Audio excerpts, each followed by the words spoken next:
Hello and welcome to Worlds Apart. Doing what they preach has always been a challenge for politicians, and arguably, the more powerful they are, the bigger the challenge. When US President Barack Obama landed in Ireland last month, he talked to children about how precious the peace process is in Northern Ireland, while at the same time discussing the possibility of arming Syrian rebels with his more mature counterparts. One of the few people to call him on it was Irish MP Claire Daly, who joins us now on Worlds Apart.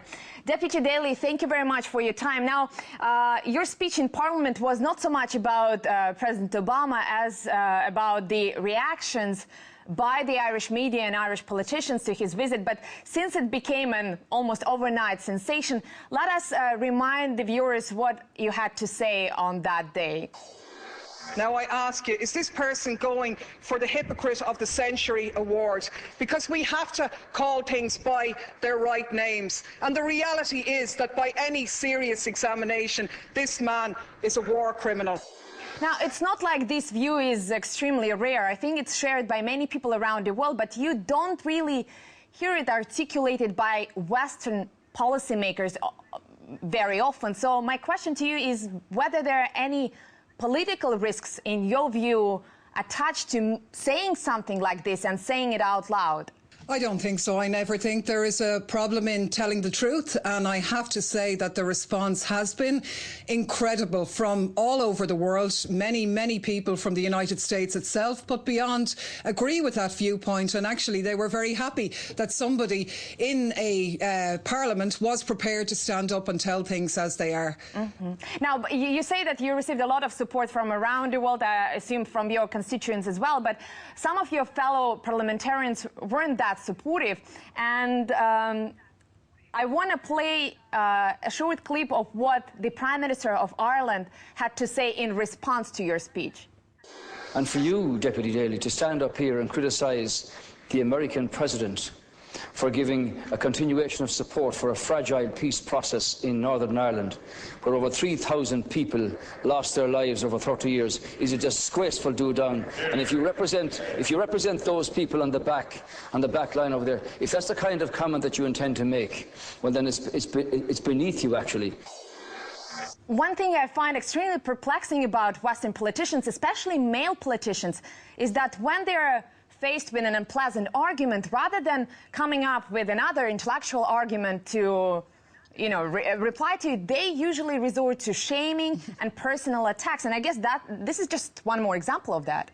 Oh, look, it was absolutely crazy. And as you will hear from his response, he was talking about a completely different issue, because we weren't speaking about the Northern Ireland peace process. What we were saying was for Barack Obama to talk about peace was a little bit hypocritical in the context of the increased drone attacks, in the decision to arm the Syrian rebels and so on. So, yes, look, that is normal behaviour for our politicians to divert and try and insult you rather than dealing with the issue that you try to highlight.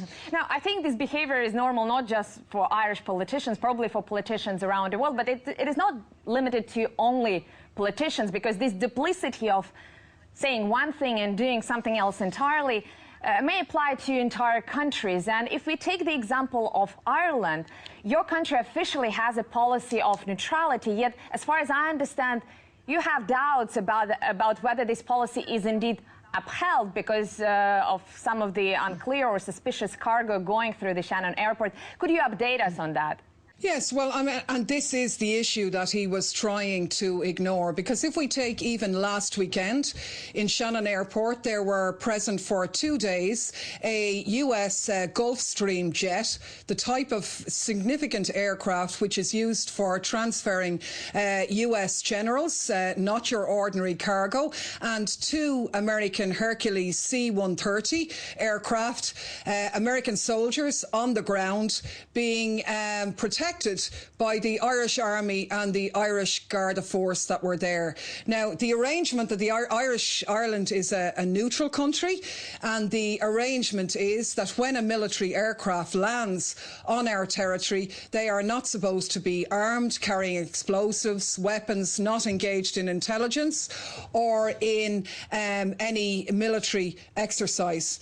But our question is, how do we know? Those 3 aircraft, were they providing ammunition for Syria? We don't know that, because the Irish government won't investigate those or carry out an inspection on those flights as they should. But Deputy Daly, what does it really say about the nature, the state of democracy in Ireland and in general in Western countries, when people are led to believe one thing about their country, about its policies, and it turns out that it is not exactly the case? I think it tells us 2 things. I think many people in the political establishment internationally are disconnected from the real lives. As you say, they say one thing and do another. That is the new normal for these people. But it is shocking.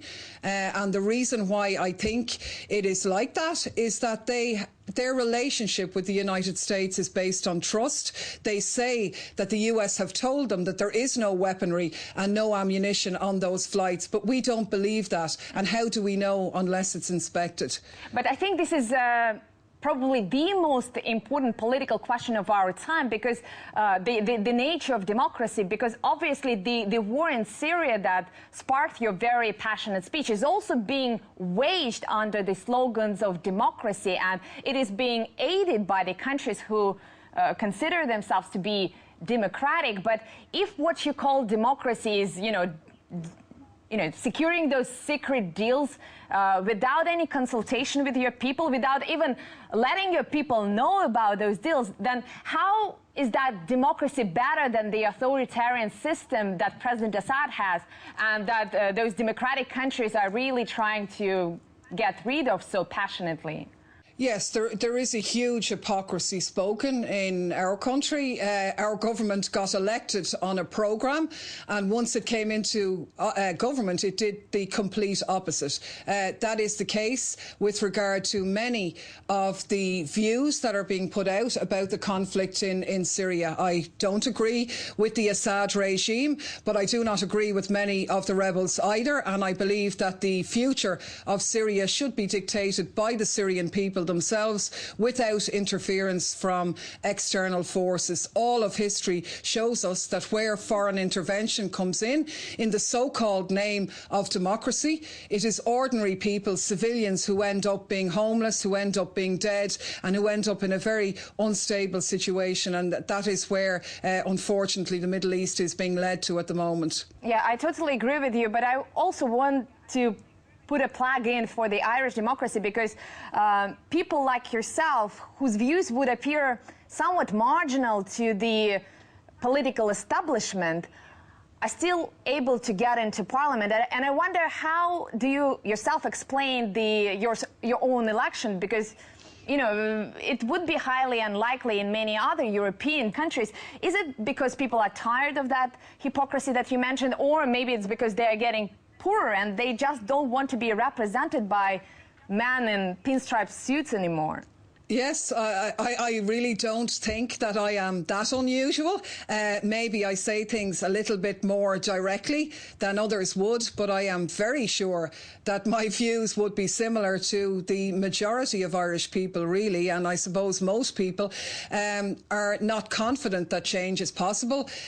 Most people maybe, accept the status quo, but I think increasingly now, and certainly as a result of the feedback I've been getting on this internationally, people are sick of the way in which society is organised, and they would like to see occasionally people saying something different. I think it probably is connected with the economy as well, the way there is much greater inequality now and much more economic difficulty for a lot of people.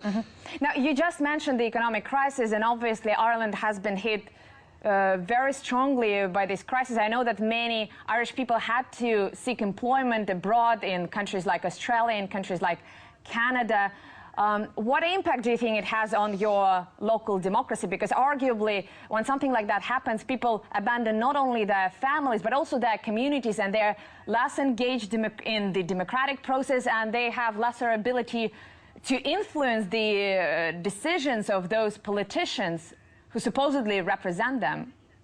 It is a sort of double-edged sword. I mean, in some ways we are losing our best, our most talented young people, but what it's leaving behind is a generation of parents, a generation of communities who are seething with anger. Emigration has always been part of our history, a very sad and tragic part, but it also has meant that there are a lot of Irish people all over the world.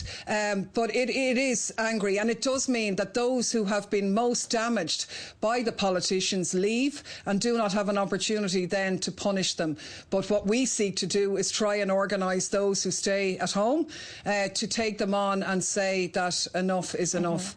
Now, speaking about this crisis, obviously its origins are far beyond Ireland, and yet it is Irish people who now have to bear the brunt of the economic hardship. And I know that there are a lot of resentment, not only in Ireland, but also around the world, in Europe, towards political class, towards economic elites.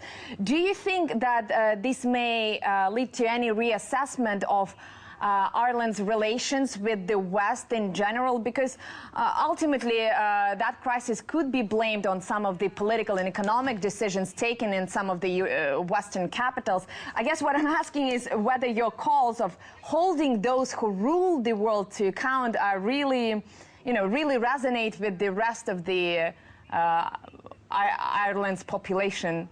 I think so. I think ordinary Irish people have an enormous amount in common with ordinary Europeans, with ordinary Americans. The scale of the austerity may be different in different countries, but it is the ordinary people at the bottom or in the middle who are the ones who are paying the price of that. So the response of the establishment to the crisis in Ireland is to be more subservient to the West. That is why we had, when Obama visited, they would make no points of criticism. Everything was wonderful because they say, oh, we must get American companies into this country to create employment. But the reality is that most of the American companies who come in to avoid paying their taxes at home and in Ireland, which means again that it is ordinary people who suffer and the very wealthy who own those companies who benefit. Just a few days ago I had a chance to interview one British MP, and we talked about the so-called special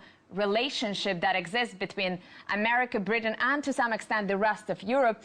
And when that relationship was initiated by Winston Churchill, it was meant to prevent another great war. And I think you would agree with me that these days, rather than averting great wars, this relationship is sometimes used to facilitate them.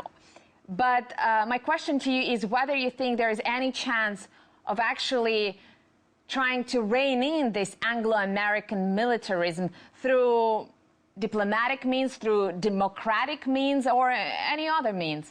I think, yes, that should be the way forward, and that was kind of the argument I was making, that even a small country like Ireland, as it is neutral and as it is relatively well known internationally, we could play a role in that. But I think critically it is ordinary people in the United States, in the UK, who will have to turn on their own governments. And I have been really incredibly surprised by the numbers of people throughout the United States, ordinary decent Americans who are very unhappy, and indeed English people